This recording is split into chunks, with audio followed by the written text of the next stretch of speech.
How do we interpret the world? A very simple model suggests that we use our 5 senses to gather data from the environment. Within our mental process, we assemble that data as if it were tiny pieces of an enormous jigsaw puzzle. This interpretation then becomes our understanding of the way the world works. We can take that one step further by saying that if this is how things are now, then things in the future might be ... It's an interesting idea, but neurologically it's hopelessly inefficient. Your eyes alone send 100 billion signals to the brain every second. Every other sensory detector in your body is joining in, bombarding your brain with vast amounts of data, some of which is new, but much is repeated. Newborn babies have to build much of their understanding from scratch because they are starting with a relatively blank canvas. As each of us have advanced through life, we have accumulated memory and experience. We have an idea of what the big picture is supposed to look like, so sifting new data from repeated data becomes easier. As we develop, most of our big picture becomes predicted by memory and experience. This is where the process of pattern recognition and bias-driven cherry-picking come into play. In human factors language, this framework for sifting and evaluating data is known as your mental model. It represents your instantaneous understanding of how everything fits together, how the world works. Its components are in part some genetic predispositions, partly your life's experience, partly your intellectual interests. It is informed by your culture, values, and beliefs. This process of continuous refreshment and updating means that mental models change by the nanosecond. Additionally, no two people's mental models are identical. Even if we could access the same data, we would produce different interpretations. Most of the time, the process which turns data to understanding is opaque.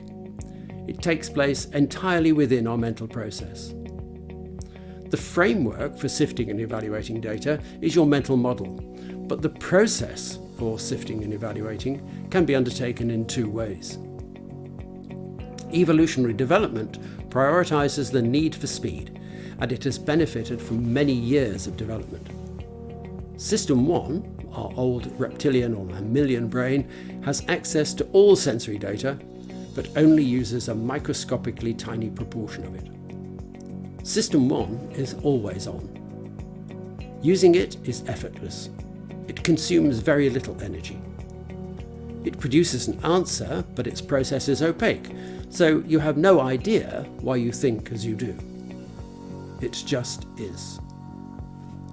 Because any interpretation starts with the expectation generated by a mental model, there are biases affecting which bits of data the brain considers worthy of examining.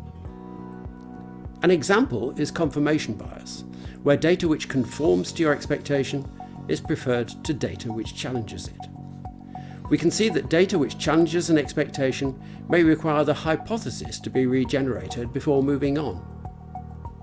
This will take time and energy. Much better to choose the right data. There are lots of cognitive biases which are part and parcel of System 1 in our quest for quick, effortless, and sometimes dirty solutions. Whereas System 1 effectively sifts all data sources in parallel, System 2 processes data serially. In effect, it selects and interprets a data stream using a linear if-then process based on logic and rationality. This has significant consequences. The process is slow and effortful. It becomes hugely vulnerable if we suffer interruptions or are distracted from the data stream for any reason. When you find yourself saying, "Where was I?" this is System 2 in action. System 2 is what we use when we properly think, and it requires us to pay deliberate attention. It's a relatively new capability which has spawned the revolutionary, as opposed to evolutionary, changes which have created the modern world. System 2 created the modern world. System 2 is necessary to understand and interact with the modern world. System 2 allows us to respond to the question why with something that is better than a guess.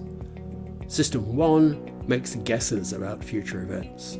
System 2 allows us to make judgments about them. System 1 is always active because of its evolutionary history. We share its high-speed instinctive response to some degree with most creatures. It is our default position. Sometimes an instinctive or intuitive response offers the best solution. On the other hand, System 2 is our professional response. It attempts to use intellect to moderate instinct, but it is challenged when our physiological or psychological reserves are low, or when we ask it to do too much. Considered activity and clear thinking are difficult when you're tired.